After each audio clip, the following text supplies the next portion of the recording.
I almost fell out of my chair a few months ago when I found out that MasterCard was investing into Web3. The NFT and Web3 community generally fight against the establishment, so this was a bit shocking to me. Today, I'm going to explain why would MasterCard encourage people to enter this space. Hello, I'm Taj, digitally known as Tropic Vibes, the host of Nifty Business, where we highlight NFTs and explore Web 3.0 as we move from pure speculation to creating real-world value.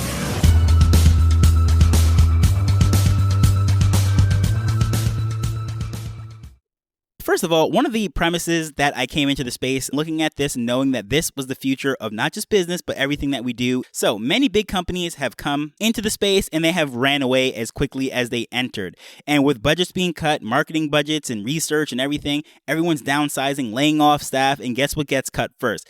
R&D and these moonshot projects within Web3. Even Meta with Facebook and Instagram and whatever they're doing with tokens has really scaled back. What they're doing in the metaverse, even though their company is Meta, they're cutting their budget there. They're laying off tens of thousands of people. But MasterCard, the legacy financial company, is doubling down. They're investing deeper into Web3 and they're not pulling away. When we're looking at this whole crypto versus Web3 versus the banks versus the legacy and all that stuff, there's different ways of looking at it.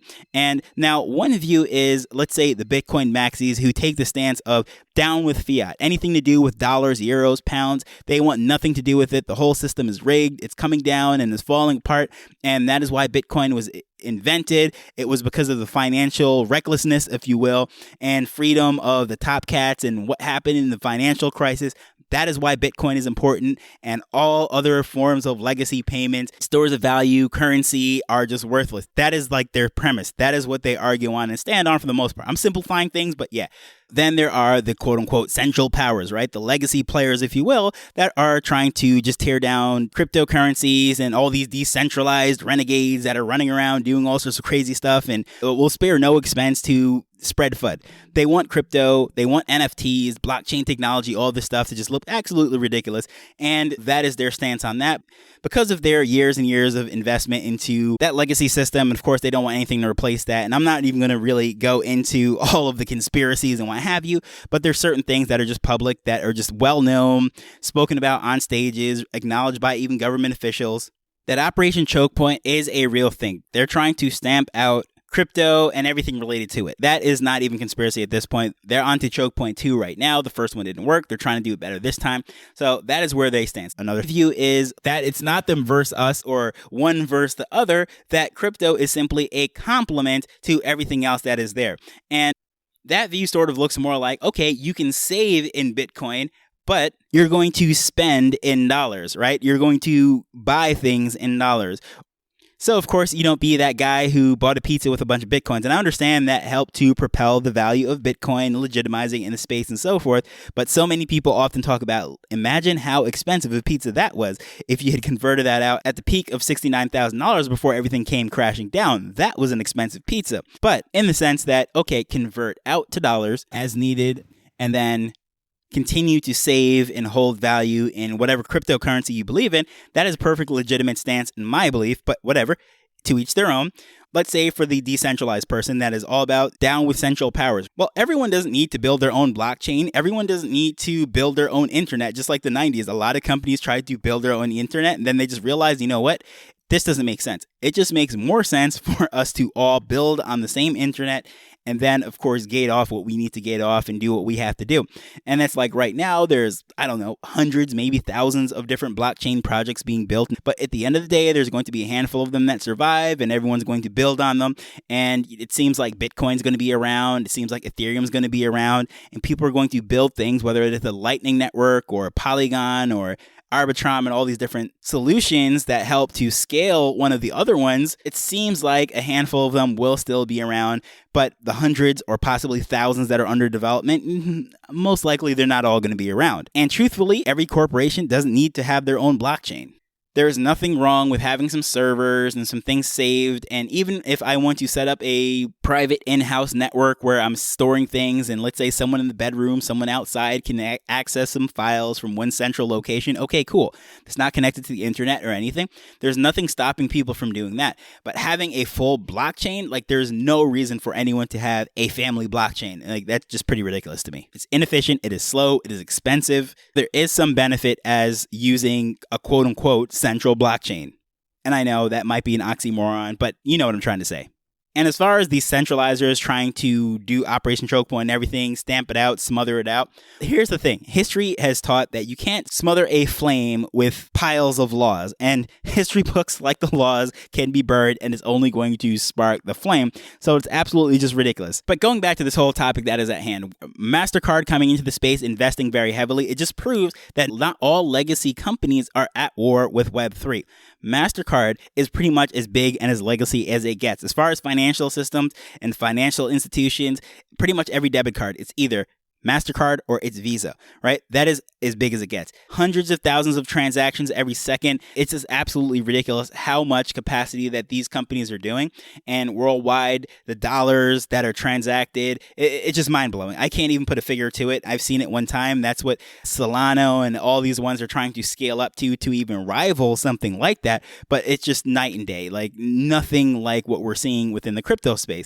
So as far as saying that they are at war with crypto, some people might say that, but at many of these conferences, they are sponsors. They have a Web3 artist incubator program and like all sorts of different things that they're doing. They're really investing into this space. They're sending their employees to these different conferences all over the place. They're investing heavily, not just with dollars, but also with manpower, because they realize that you can't stop progress. You cannot stop technology. You cannot stop advancement, and people are going to go to what they see benefit with.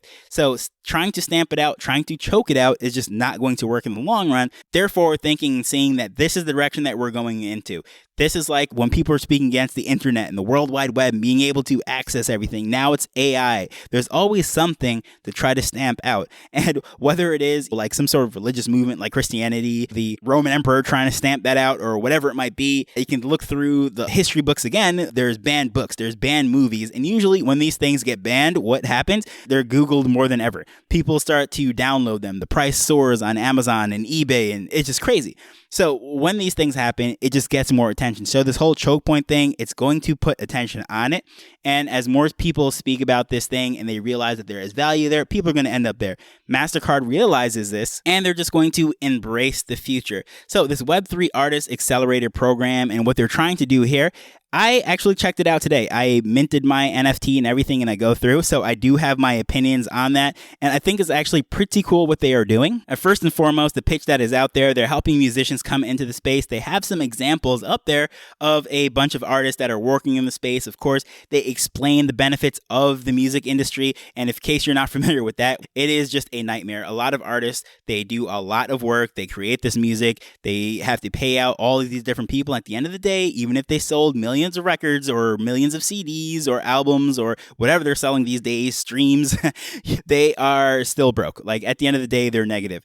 And that is a huge problem. And unfortunately, things are so slow that an artist might come out with music today and not even see a check or a dollar or anything for another year and a half, because the process is so slow. There's so many layers, so many people to get paid, and there's really no way for an artist to verify everything. So of course, that is a huge selling point for this whole thing. It is low-hanging fruit to onboard artists into this space, and that is where MasterCard is going. Again, showing that they actually have an eye on this. They could have went a million directions. Why would MasterCard, a financial company, even think of artists and everything? It's because, again, they know Web3, wallets, crypto, everything. This is the direction that we're going into, and not necessarily even just crypto, but the blockchain, I should say, is the direction that we're going into, and getting their foot into the door, being in that position to welcome people, onboard people, sets themselves up for the future and whatever revenue streams come in the future. And they're onboarding people as MasterCard. So people aren't going to say, hey, what's MasterCard over here doing in the space? What they're going to say is, MasterCard introduced me to this space. They legitimized it to me. So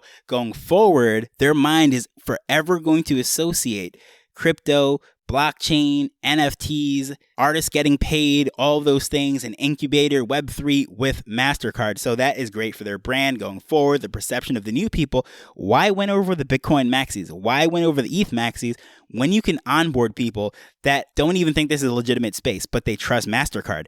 So they do that. They bring in the artists, they bring in people, they train them, and they give them a free NFT on Polygon. But here's the thing, they don't ask them to set up a wallet. They have an onboarding process that is plain, very easy. A custodial wallet, meaning that they are basically on that website that they're directed towards, and that's where the NFT is stored. And then they are given the option to offload it onto a MetaMask. So they explain the difference between a custodial wallet and a non-custodial wallet. So they do a great job of explaining all of this stuff. It is all laid out there. They're educating people. They're bringing people in. There is a music NFT, a little clip with that. And of course, they're setting up for artist drops and so forth, giving all the benefits as to why NFT music is important, Web3 music, this whole space, wallets, and so forth. But guess what?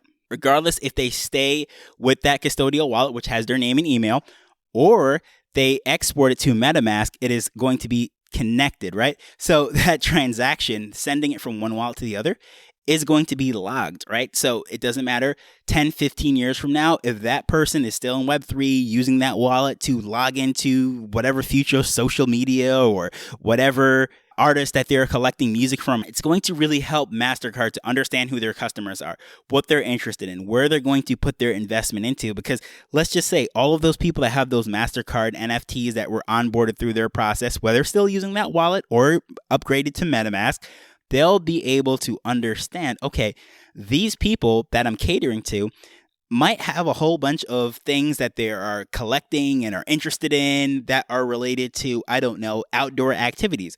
So MasterCard can then pivot their marketing, their investment into supporting them. And this is not ramming something that they're not interested in down their throat and just hoping for the best. No, what they're doing is they're supporting those people that they onboarded that are interested, that have a loyalty and affinity, a positive view of that brand with whatever that they're going to associate with in the future. People are still going to have to pay for something one way or the other, whether that means MasterCard is going to still have their debit cards or they're going to pivot into tokens or whatever it might be. They're in the business of transacting. They're in the business of moving funds from point A to point B, and they'll figure that stuff out. So knowing that we are going towards Web3 and just being positioned to do so and go along with the ride with those people that are coming in, I think is a genius, a brilliant move.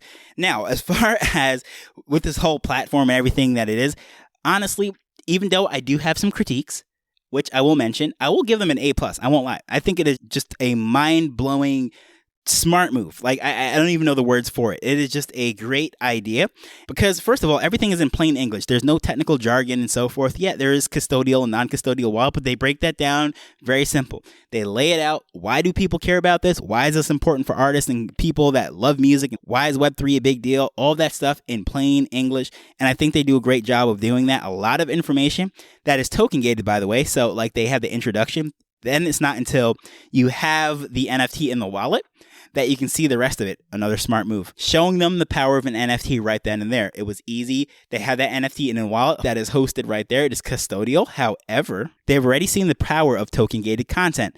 But as far as the complaints go, there's only really two complaints that I do have about it. Number one, when I minted the NFT, a little red check mark came up saying that I minted the NFT, a red check mark. When I first saw that, I thought it was an error. I'm like, red checks? I saw an X, but whatever. So I thought something went wrong. But then when I read it, I said, congratulations, you have the NFT, whatever it is. I tweeted that to them. I don't know if they're going to listen to me, whatever. But hey, that's just my 2 cents. I think that should be changed. Red does match their brand colors, but red means stop. Red means danger. Red means error. I think they should make it green. And if they don't like green, maybe blue or something bright, but just not red. And then the second complaint that I would say is it is just very text heavy content. I think they should go with some more video, more visuals, some more images. But the text that was there, it is plain, easy to understand. But we live in a day of TikTok and Instagram and YouTube shorts and all that stuff. And it's a heavy ask for some people that might not at all know what's going on here. Give them a little video, a little 30-second videos, put them in some shorts, some reels. or reach out to, I don't know, a podcaster that is connected with business and NFTs to create some audio content for you, or a video explainer, a very short, condensed fashion might not be a bad idea. But generally speaking, I think this is a plus move by MasterCard. I think this shows that they're going to be around for the next generation, and wherever this goes, it is what it is, and I'm not against it. Some people will say this is absolutely what we're fighting against, but I don't see it that way. I'm not of that view. I don't see why these two worlds cannot coexist, and I applaud them for not warring against Web3. And those people that are being onboarded onto it will eventually end up seeing the value of everything instantly right there, and then expand from there. And great, the more the merrier. I'm happy to have them on board. So I'd love to hear your thoughts on that. Of course, there will be mixed opinions, as with anything. That's what makes the space so interesting. Please feel free to reach out to me at Tropic Vibes on Twitter. Let me know what your thoughts are. But either way, whether you agree or disagree with my thoughts, I want to thank you for listening to this as we're learning and building Web3 together. So until next time, later. The Nifty Business Arrow is not investment advice. It provides insights and information within the space. As with anything, please do your own research before making a decision whether you're making an investment or a purchase.